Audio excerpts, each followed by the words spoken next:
অমানৱীয় কাণ্ডৰ উচ্চ শিখৰত এইখন চৰকাৰে পৌঁছি গৈছে। সেই দৃশ্যাংক আজি আমি আপোনালোকক দেখুৱাম। নিশ্চয়কৈ আপোনালোকে দেখিছে ৰোড ক্লজ মানে ৰাস্তাটো বন্ধ কৰি দিয়া হৈছে আৰু এইখন যিখন ৰাস্তা এইখন হৈছে PMGS-Y ৰাস্তা। 17 নং ৰাষ্ট্ৰীয় ঘাইপথ টিলাপাৰাৰ পৰা 17 নং ৰাষ্ট্ৰীয় ঘাইপথ চিৰাকুটালৈ যোৱা এইটো মুখ্য ৰাস্তা। আপোনালোক সকলোৱে জানে যোৱা 8 জুলাই তাৰিখে চৰকাৰে যে অমানৱীয় উচ্ছেদ অভিযান চলাইছিল চিৰাকুটা, চৰুৱাপাকৰা, সন্তেশপুৰ গাঁৱত, সেই গাঁওখিনিৰ ভিতৰত এতিয়ালৈকে 150ৰো পট্টাভুক্ত পৰিয়াল তাতে বসতি কৰি আছে। প্ৰায় 1,500ৰো বেছি ছাত্ৰ ছাত্ৰী, অধ্যয়ন কৰা ছাত্ৰ ছাত্ৰীসকলে এইখন ৰাস্তাতে কিন্তু অহা যোৱা কৰে। আৰু এই ৰাস্তাখনৰ লগত এনেকুৱা এটা কাম কৰা হৈছে, আপুনি জানিলে আচৰিত হ'ব।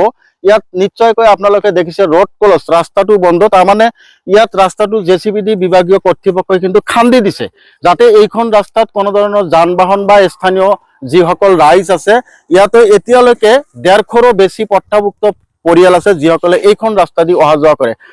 আৰু সেই ৰাস্তাটোৰ লগত এনেকৈ এটা অন্যায়মূলক কাম কৰা হৈছে। এইসকল ৰাইজৰ যিসকল ৰাইজ ভিতৰত আছে, উচ্ছেদ হোৱা নাই, যিসকলে পট্টাভুক্ত পৰিয়াল, সেই পৰিয়ালসমূহ কোনটো ৰাস্তা দি ওলাব, আপুনিও এই কথাখিনি এবাৰ ভাবি চাবলগীয়া হৈছে।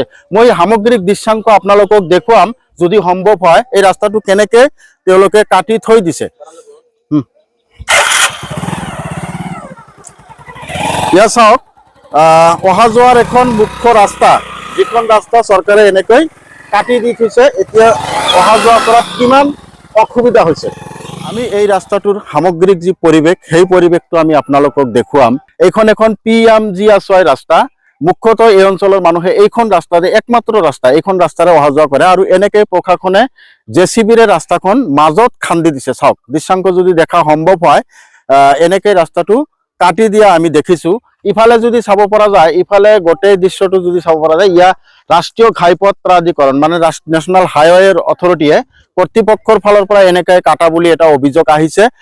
আমি আগতেও কৈছো, এই বিস্তীৰ্ণ এলেকাত 150ৰো বেছি পট্টাভুক্ত পৰিয়াল কিন্তু ইয়াত এতিয়াও বসবাস কৰি আছে। আৰু তেওঁলোকৰ সতি সন্তান ল'ৰা ছোৱালী বিদ্যালয়লৈ যোৱাৰ একমাত্ৰ ৰাস্তা এই ৰাস্তাৰে তেওঁলোকে অহা যোৱা কৰে। আৰু সেই মুখ্যতঃ ৰাস্তাখন এনেকৈ কাটি দিয়া হৈছে।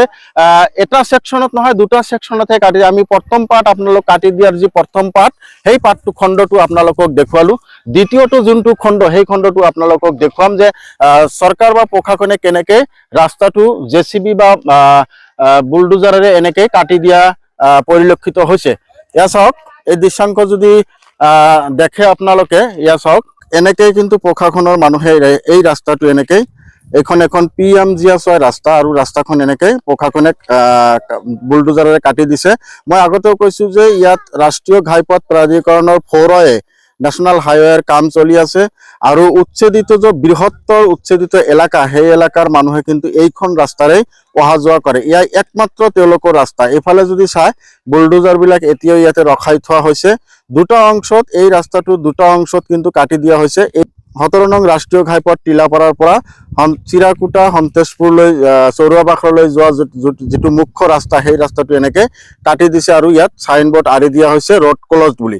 ইফালে যদি চাই, ইয়াতেও এটা অংশ আছে আৰু সেইখন চাইনবোৰ্ড দেখিবলৈ পাইছে। আমি সিফালৰ পৰা আপোনালোকক চাইনবোৰ্ডখন দেখুৱাইছো, ৰাস্তাটো কেনেকৈ কাটি দিয়া হৈছে। জনজীৱন সম্পূৰ্ণৰূপে ব্যাহত কৰাৰ যি প্ৰচেষ্টা, সেই প্ৰচেষ্টা কিন্তু চৰকাৰে কোনো প্ৰকাৰে ইয়াত কৃপণালি কৰা নাই। ইয়াই হৈছে এই অঞ্চলৰ সামগ্ৰিক পৰিৱেশ। সিফালে আপোনালোকে টটোবিলাক দেখিছে, তাৰমানে সিমানলৈকে সেই টটো বা গাড়ী বা 4চকীয়া বাহনবোৰ সিমানলৈকে আহিব পাৰে। ইফালে আৰু অহাৰ কোনো বিকল্প ব্যৱস্থা নাই। প্ৰিয় দৰ্শক, আপোনালোকে মোৰ পিছফালৰ দৃশ্যাংক দেখিছে, ৰোড ক্লজ, ৰাস্তা বন্ধ বুলি এনেকৈ চাইনবোৰ্ড বিভাগীয় কৰ্তৃপক্ষৰ ফালৰ পৰা দিয়া হৈছে।